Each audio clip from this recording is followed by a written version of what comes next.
He was wearing a Pizza Hut uniform.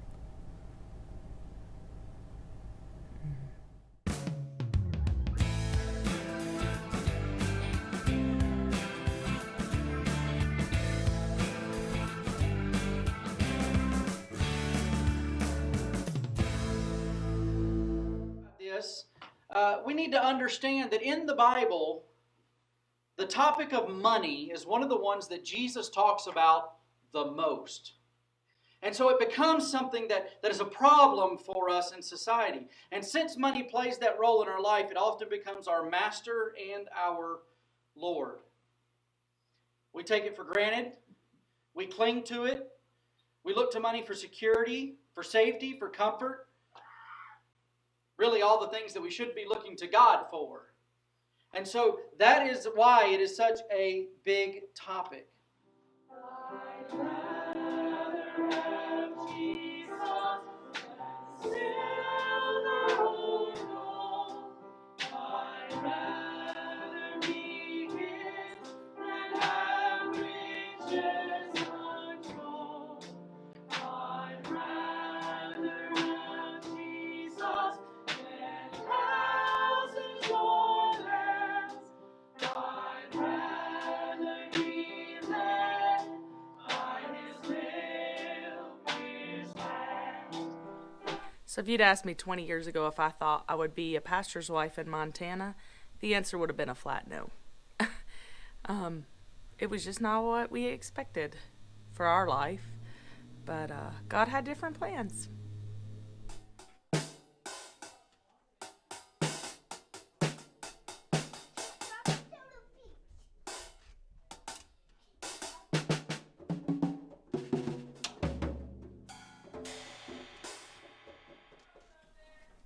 Hello. I need to pack up my bag. Almost dropped it. Hello. Whee! We're leaving. It wasn't like that, and I had always been in the fire department from the time I was 18, and was involved in learning some of the EMS type of stuff because we were first responders. And so one afternoon we had Duke Life Flight come out to do some training, and I talked to one of the guys and decided that's what I wanted to do with my life, was to be a flight nurse. So I quit my brick mason job and entered nursing school, and was working on my EMT at the same time, working at Pizza Hut to make ends meet, and that's what I was going to do with my life. Started attending church more regular and really trying to study the Bible, and I just fell in love with the Bible. One verse that has impacted my life over and over again is 2 Timothy 3:16. All Scripture is given by the inspiration of God, and just made me fall in love with the Bible. And I went and visited a school with somebody else, a Bible college that was they were in high school and were interested in exploring some different schools. And so I went with them up to Fruitland and explored the school. And it was there that God really called me to something for the first time. I wouldn't say I was called to the pastorate then, but I knew I was supposed to be in school there learning more and more about the Bible. You got it? Elijah, you might need to open the trash can for your brother. Trash can? Yeah, the big dumpster, please. The dumpster. I'm not going to get this done right now. Yay! They're taking the trash out. Thank you. Yay, chores. I'm gonna sit on a rock. Okay. KJ and I are high school sweethearts. We met in STEM. And we started dating, and I actually switched high schools, not to be with him, but it worked out great. And I ended up going my junior and senior year to South Granville, where he was in school. We got engaged in 2001. And I was not marrying a preacher. When we got engaged, he was in school. I guess we'll talk more later. The boys are climbing the fence. Okay, guys, it sounds like Dad's almost ready. We can load up, probably. So while I was at Fruitland is when God kind of clarified my calling to the pastorate, and specifically small churches in places that are difficult for churches to call pastors. A lot of places like Jordan and other small churches in rural communities or in difficult places are seen as stepping stones. You go, you cut your teeth there, then you leave for something better. And I didn't think that was fair to those churches. And so the Lord really gave me a heart for small churches, specifically in areas that are more difficult for pastors to survive in. What I mean by that is you can be a small church in the middle of a big town, but there's jobs, there's opportunities, there's other things that a pastor can do. When you live in a community like this, and a few other communities, or many other communities, I actually think that a majority of pastors fall in this category. You don't have all the opportunities that bigger cities have, so it makes it harder for a pastor to stay there. There's lots that go into that. That's a whole nother video. But anyway, I felt kind of like that's what my calling was. And during that time, he kind of clarified that call that Montana was where he wanted me to go.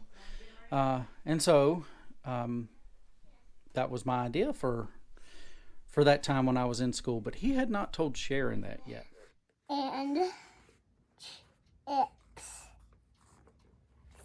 this is not a ad. Lunch.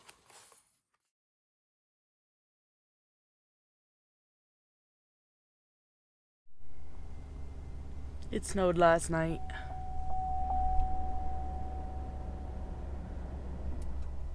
I'm not sure how long this will take to defrost. I thought about starting it, but it's been running rough lately, so I didn't start it early.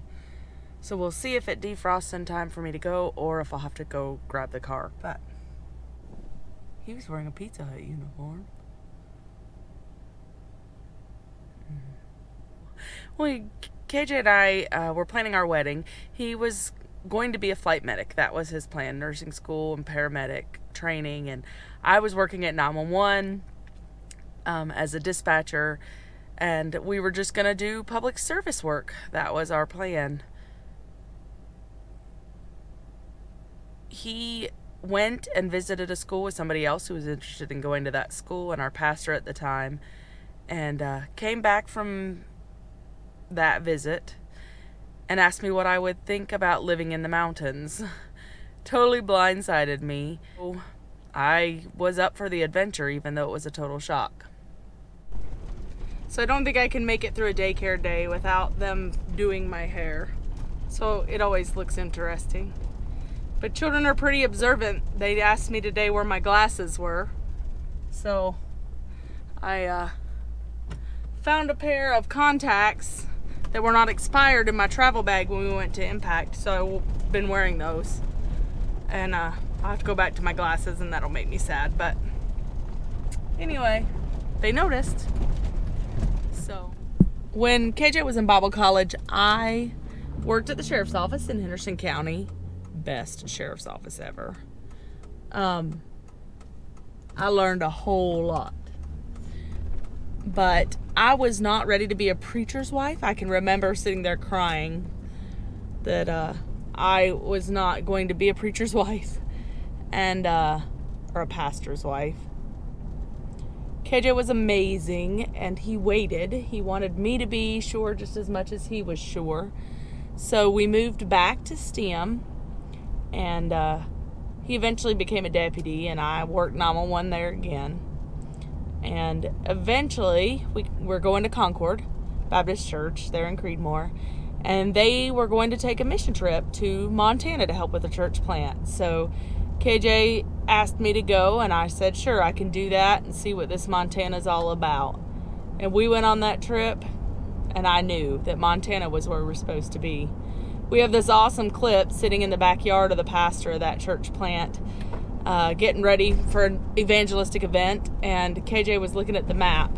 I giggle at his accent now because it's just funny to me, but it's pretty neat. I'll try and find it and put it in. See, Wyoming is pretty too, but I don't care about Wyoming. It's not called Wyoming. It's Montana, and somewhere he's in this area, somewhere in here. Go for it, brother. Anyway, we got back from that trip, and I think that was July. I told KJ, I think I can move to Montana. Oh, They're cleaning it out. They got a welder there, which means they're cutting out the Jail safe stuff. and the jail stuff. Wait, that used to be a jail? Yeah. It did. It was the courthouse. That was the courthouse and the sheriff's office and the jail. Yeah. No, it wasn't the courthouse, was it? I thought it was. Maybe it was. That's tiny. And they're cleaning it out. Oh, that's the asbestos guy. Oh. There's asbestos. But we still felt led to hard to reach places. And if you know anything about Montana, western Montana has the mountains and all of the beautiful views and all that kind of stuff. And in my thoughts then, they've since changed, but my thoughts then were that would be easy for people to attract pastors with all of that beautiful landscape and opportunities that were there. Since then, I've learned that it's just as hard for them to keep pastors also. There's just not a lot of income. And, you know, as much as you try to be spiritual about it, it takes money to survive. And so, anyway, so I chose eastern Montana, which is actually closer to what I was used to growing up on a tobacco farm. Most of this out here is ranching and farming. And so we picked the spot on the map. I'll show you. A map of Montana looks like this. There's a huge empty area right up under Fort Peck Lake, and we're in the middle of that. And so that's where God kind of drew my attention to. And after making contact, talked to some different people, we came up and visited. And then on the 28th of December, we pulled in. We left the day after Christmas, 2005. And 28th of December, we pulled into Jordan. We've been here for 15 years. God's calling on people's lives is a little different for each person.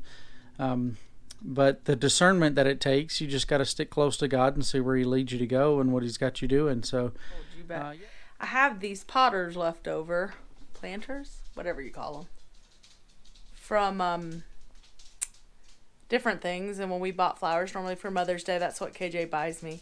But this year, since I have all these planters, I thought, well, I'll get some seeds and try and grow my own. It sure takes up a lot of room inside because you can't start them outside in Montana because, like, we had snow yesterday. So we'll just see if they come up. If not, we'll go to the greenhouse and buy some, not in a planter, and install them in my planters. But we'll just see how it goes. It's Saturday morning. Pardon my bedhead. Yeah, it's kind of gloomy out today. But I wanted to show you I planted those petunias, and in one of my pots it looks like they're starting to come up.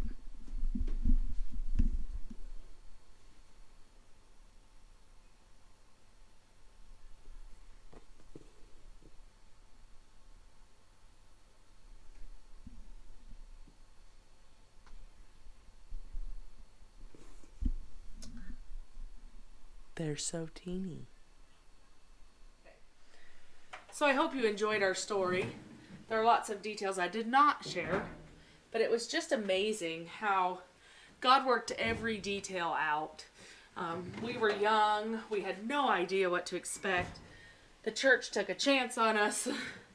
And here, 15, working on 16 years later, we are just stubborn enough to stick around and try and listen and follow God's leading.